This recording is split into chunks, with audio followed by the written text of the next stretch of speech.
Hello friends, welcome to trading Hunar. आज हम इस वीडियो में ग्रेन्यूल्स इंडिया लिमिटेड का फंडामेंटल एनालिसिस करेंगे। हम इसका फंडामेंटल एनालिसिस पाइथ्रोस्की स्कोर के थ्रू करेंगे। यदि आप पाइथ्रोस्की स्कोर के बारे में बहुत कुछ नहीं जानते हैं तो कोई चिंता मत कीजिए, क्योंकि मैं आपको इस वीडियो में एक्सप्लेन करता चलूंगा कि हम किस तरह से इसका यूज करते हैं किसी भी कंपनी का फंडामेंटल एनालिसिस करने के लिए। लेकिन यदि आप और भी ज्यादा डिटेल में जानना चाहते हैं कि पाइथ्रोस्की स्कोर क्या होता है, तो आप हमारी वेबसाइट पर देख सकते हैं। साथ में आप इस वीडियो के डिस्क्रिप्शन बॉक्स में दो लिंक दिए हुए हैं, जिसमें कि दो वीडियोस हैं। एक वीडियो है हमारा इंग्लिश में और दूसरा वीडियो है हमारा हिंदी में। आप उन वीडियोस को देख सकते हैं और जान सकते हैं कि पाइथ्रोस्की स्कोर क्या होता है और पाइथ्रोस्की स्कोर से हम किस तरह से किसी भी कंपनी का फंडामेंटल एनालिसिस करते हैं। फ्रेंड्स, मैं आपको ये बताना चाहता हूँ कि पाइथ्रोस्की स्कोर एक वो टेक्निक है जिसमें किसी भी तरह का सेंटीमेंट यूज नहीं होता है एक एनालिस्ट का, क्योंकि जो भी नंबर्स होते हैं वो डिस्क्रीट नंबर्स होते हैं और किसी भी कंपनी को कुछ सर्टेन क्राइटेरियाज को फुलफिल करने पर दिए जाते हैं। यदि कंपनी वो क्राइटेरिया फुलफिल करती है तो वो एनालिस्ट उसको वो नंबर देता है, और यदि क्राइटेरिया फुलफिल नहीं करती है तो उसमें उसको 0 पॉइंट मिलता है। तो इस प्रकार से किसी भी तरह का सेंटीमेंट यूज नहीं होता है। इसलिए फंडामेंटल एनालिसिस करने के लिए पाइथ्रोस्की स्कोर से ज्यादा अच्छा एनालिसिस टूल मैं नहीं मानता हूं।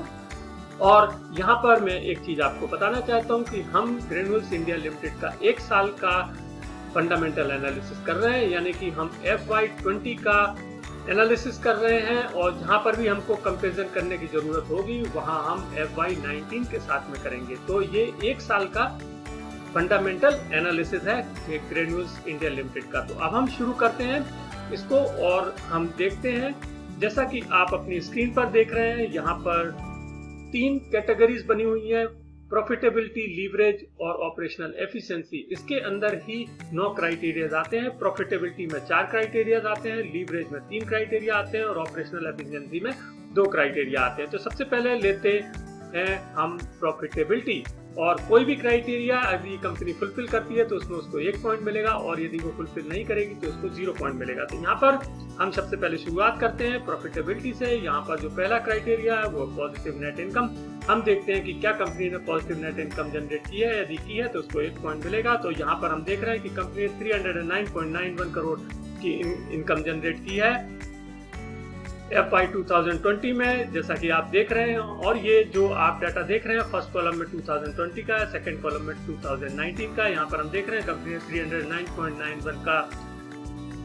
309.91 करोड़ का इनकम जनरेट किया है। तो यहाँ पर हम कंपनी को 1 पॉइंट देंगे और इस तरह से हम 1 पॉइंट यहाँ पर अलॉट करते हैं। अब हम देखते हैं दूसरा क्राइटेरिया, जो कि है पॉजिटिव रिटर्न ऑन एसेट। यदि कंपनी का जो रिटर्न ऑन एसेट रेशियो है वो यदि पॉजिटिव है तो हम कंपनी को 1 पॉइंट देंगे, अदरवाइज 0। तो यहाँ पर हम देख रहे हैं कि कंपनी का जो रिटर्न ऑन एसेट है वो 10.15 है, जबकि पिछले साल इसका 7.92 था। तो यहाँ पर कंपनी को हम 1 पॉइंट दे रहे हैं और कंपनी ने ये क्राइटेरिया को फुलफिल किया है, हम इसको 1 पॉइंट दे रहे हैं। अब हम आगे बढ़ते हैं तीसरे क्राइटेरिया की ओर।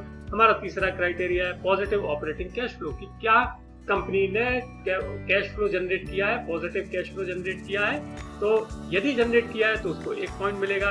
तो यहाँ पर हम देख रहे हैं कि कंपनी ने जो कैश फ्लो जनरेट किया है वो 476.18 करोड़ जनरेट किया है 2020 में।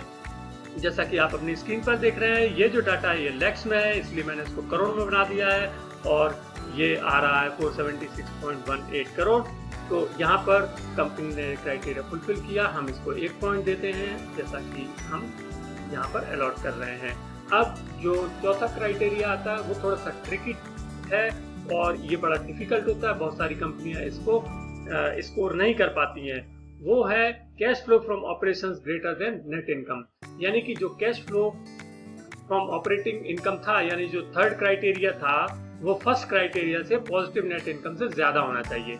तो यहाँ पर हम देखते हैं कि क्या ग्रेन्यूल्स इंडिया लिमिटेड ने ऐसा किया है। तो जैसा मैंने आपको बताया था और हम देख रहे हैं कि इसका जो कैश फ्रॉम ऑपरेशंस है वो 476.18 करोड़ है, जबकि जो नेट इनकम है वो 309.91 है। तो यहाँ पर ये कंपनी का जो कैश फ्लो है 476 वो 309 से ज्यादा है, यानी कि इस कंपनी ने ये क्राइटेरिया को भी फुलफिल किया है और यहाँ पर हम इसको 1 पॉइंट देंगे।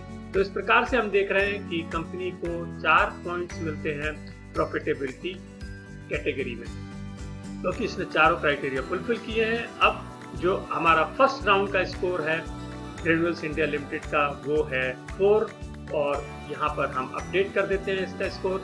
अब जाते हैं अपने दूसरे राउंड पर जो कि है लीवरेज राउंड। इसमें 3 क्राइटेरिया मिलेंगे हमको और देखते हैं कि क्या कंपनी उनको फुलफिल करती है या नहीं। तो यहाँ पर हमारा जो पहला क्राइटेरिया है वो है lower ratio of long term डेब्ट इन करंट रेशियो। यहाँ पर फ्रेंड जहाँ पर लोअर और हायर की बात होगी, इसका मतलब होता है कि हमको पिछले साल के डाटा से कंपेयर करना है। तो हमको ये देखना है कि जो लॉन्ग टर्म डेब्ट है वो कम हुआ है, यदि कम हुआ है तो हम कंपनी को 1 पॉइंट देंगे और नहीं हुआ है तो हम इसको 0 पॉइंट देंगे। तो हम देख रहे हैं कि जो लॉन्ग टर्म डेब्ट रेशियो है इस साल वो 0.43 है, जबकि पिछले साल वो 0.61 था। इससे ये पता चलता है कि कंपनी ने अपनी जो लीवरेज पोजीशन है वो कितनी इम्प्रूव की है। तो यहाँ पर हम देख रहे हैं, ये रहा वो डाटा 0.43 कर दी है इस बार, जबकि पिछली बार थी ये 0.61। इस तरह से हम कंपनी को ये लीवरेज पोजीशन को ठीक करने के लिए 1 पॉइंट देते हैं और यहाँ पर हम कंपनी को 1 पॉइंट अलॉट करते हैं। अब देखते हैं हम इसका दूसरा क्राइटेरिया लीवरेज का जो कि है हायर करंट रेशियो, यानी कि करंट रेशियो पिछले साल की अपेक्षा ज्यादा होना चाहिए। तो यहाँ पर हम देख रहे हैं कि इसका जो करंट रेशियो है वो 1.76 है, जबकि पिछले साल ये 1.43 था। तो यहाँ पर ये रहा डाटा और 1.76 आ गया है, जबकि 1.43 था पिछली बार। तो यहाँ पर हम कंपनी को 1 पॉइंट देते हैं। इस तरह से अब तक लीवरेज में कंपनी ने 2 पॉइंट्स हासिल कर लिए हैं। अब जो तीसरा पॉइंट है यहाँ पर ये फिर से ट्रिकी पॉइंट आता है और ये होता है लैक ऑफ शेयर डाइल्यूशन, यानी यदि कंपनी अपने किसी भी फाइनेंशियल पीरियड में कोई इक्विटी इश्यू कर देती है या नया इक्विटी शेयर इशू करती है तो वहां पर कंपनी को हम 0 पॉइंट देते हैं, क्योंकि उसने अपनी इक्विटी पोजीशन को डाइल्यूट कर दिया है। तो यहाँ पर हम देखते हैं कि डाइल्यूशन हुआ है कि नहीं हुआ। तो यहाँ पर मैं आपको बताऊं कि मैंने कंपनी की वेबसाइट से स्टडी की और यहाँ पर मैंने पाया कि इन्होंने किसी भी तरह का कोई भी अपना इक्विटी डाइल्यूशन नहीं किया है, इसलिए मैं कंपनी को 1 पॉइंट यहाँ पर देता हूँ। तो मैं भी यहाँ पर इसको 1 पॉइंट दे देता हूँ और इस तरह से अब हम देखते हैं कि यहाँ पर इसने 3 पॉइंट्स ले लिए हैं। तो क्या हो गया है इसको दूसरे राउंड के बाद, दूसरे राउंड में इसको मिलते हैं 3 पॉइंट्स और पैथ्रोस की स्कोर हो जाता है ग्रेन्यूल्स इंडिया लिमिटेड का दूसरे राउंड के बाद 7। अब हमारे पास केवल 2 क्राइटेरिया रह गए हैं और वो है हमारे ऑपरेशनल एफिशिएंसी कैटेगरीज में। कौन कौन से वो क्राइटेरियाज हैं? सबसे पहला क्राइटेरिया है हायर ग्रॉस मार्जिन, यानी कि हमको पिछले साल से कंपेयर करना है कि उसका जो ग्रॉस मार्जिन है या ग्रॉस प्रॉफिट मार्जिन है वो ज्यादा होना चाहिए इस साल। तो हम देखते हैं पिछले साल इसका जो ग्रॉस प्रॉफिट मार्जिन था वो था 18.02, जबकि इस साल ये बढ़कर के 21.62 हो गया है, यानी कंपनी ने इसमें इम्प्रूवमेंट किया है ग्रॉस प्रॉफिट मार्जिन में। तो हम कंपनी को 1 पॉइंट यहाँ पर देते हैं, हम कंपनी को 1 पॉइंट यहाँ पर अलॉट करते हैं। और अब हम आते हैं अपने अंतिम क्राइटेरिया में जो कि है हायर एसेट टर्नओवर रेशियो, यानी कि जो एसेट टर्नओवर रेशियो है वो पिछले साल के अपेक्षा ज्यादा होना चाहिए। तो क्या आता है इसका? पिछले साल जो एसेट टर्नओवर रेशियो था वो 76.41 था, जबकि इस साल ये बढ़कर के 78.71 हो गया है, जैसा कि आप अपनी स्क्रीन पर देख रहे हैं। तो 78.71 हो गया है 76.41 से बढ़ करके। तो यहाँ पर हम कंपनी को 1 पॉइंट देते हैं और यहाँ पर हम इसको 1 पॉइंट अलॉट करते हैं और ऑपरेशनल एफिशिएंसी में कंपनी को 2 में से 2 पॉइंट पूरे मिल रहे हैं। इस तरह से अब हम देखते हैं कि कंपनी को तीसरे राउंड में मिलते हैं 2 पॉइंट्स और कंपनी का जो स्कोर हो जाता है वो हो जाता है 9। ये मैक्सिमम स्कोर है जो कोई भी कंपनी पैथ्रोस की स्कोर में स्कोर कर सकती है। और इस तरह से हम कह सकते हैं कि ग्रेन्यूल्स इंडिया लिमिटेड एक परफेक्ट फंडामेंटल स्ट्रॉन्ग कंपनी है और इसने 100% स्कोर किया है।